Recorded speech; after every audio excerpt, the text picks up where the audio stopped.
No சொல்கிற ஆளுங்களாம் ரொம்ப மரியாதை கொடுப்பேன், ரொம்ப அண்ணாந்து பார்ப்பேன். ஏன்னா it is about a conviction. It is about what I am, what I should do and what I should not do, what I must not do அப்படின்ற ஒரு கிளாரிட்டி. ஸோ சார் இந்த அன்றைக்கி வந்து ஒரு நோ சொன்னார், பியூட்டிஃபுல்லாக இருந்துச்சு. நான் ஆக்சுவலாக அதுக்கு ஒரு கிளாப் அடிப்பேன் ஆக்சுவலாக, ஒரு நோ சொன்னதுக்காக.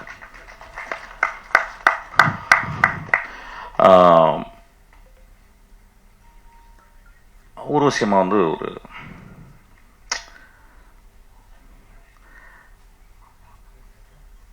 மூணு பேர் நல்லா நடிப்பாங்கன்னு நினைக்கிறேன். இது வந்து தியரி. அது ஒன்று வந்து ரொம்ப நல்ல மனுஷன், இன்னொன்று ரொம்ப மோசமான மனுஷன். அது மனுஷி. இன்னொருத்தவங்க எதை பற்றியுமே கவலைப்படாத ஒரு ஆள், லைஃப்பை போகிற வாக்கில் அப்படியே எடுத்துக்கிறது. அப்படியேப்பட்ட மூணாவது கேட்டகரி தான் நான் வந்து அம்மாவை பார்க்குறேன். She never bother, she comes and takes. நான் அவங்கள ரொம்ப அப்சர்வ் பண்ணேன் இந்த படத்தில். She kept on improvising. ஒரு சீன் சொல்லுவாங்க, நானும் நடிக்கும்போது, சாரோட நடிக்கும்போது, வெரி பியூரிட்டியான ஒரு ஹார்ட் நினைக்கிறேன் மம்மி, எனக்கு தெரியல ஆக்சுவலாக. நான் ரொம்ப நாளைக்கு அப்புறம் மம்மின்னு கூப்பிட்ட ஒரு நான் போய் பார்த்தோன்னே எனக்கு அப்படியே காலத்துட்டு கும்பிட்டேன். எவ்வளோ பெரிய கிஃப்ட் என் லைஃப்பில்.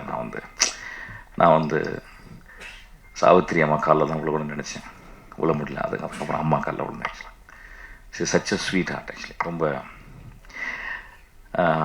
எங்கள் லைஃப்லாம் ரொம்ப நல்லா இருக்கிறதுக்கு காரணம் உங்கள் படங்கள்லாம் பார்த்துதாம்மா.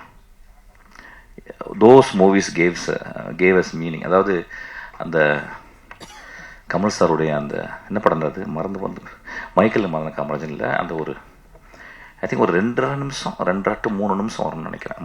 3க்கு அப்புறம் அந்த பாட்டு ஆரம்பிக்கும். ஐ திங்க் நான் இந்தியாவில் வந்து ஒரு ஆக்டர்ஸ் வந்து ஆக்டிங்னா என்னன்னு தெரிஞ்சுக்கிட்ட ஒரு படம் வந்து காதலிக்க நேரமில்லையில் வந்து நாகேஷ் கதை சொல்லுவார், வந்து பாலையா கேட்பார்.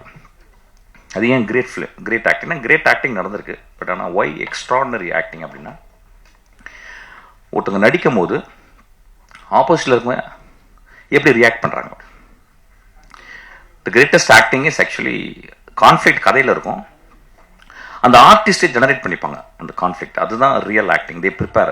ஸ்டானிஸ்லாவ்ஸ்கியில் ஒரு ஆக்டர் ப்ரிப்பேர்ஸ்னு எனக்கு தெரிஞ்சது. அவங்க 2 பேரும் அந்த மாதிரி புத்தகம்லாம் படிச்சிருக்க மாட்டாங்க. ஆனால் they prepared in such a way that you can't even understand that it is actually happening. ஒரு சினிமாவில் ஒரு கேமராக்கு மேலே நடிக்கிறதுன்னு சொல்ல முடியாது அந்த அளவுக்கு. So it's meant to be a humor scene.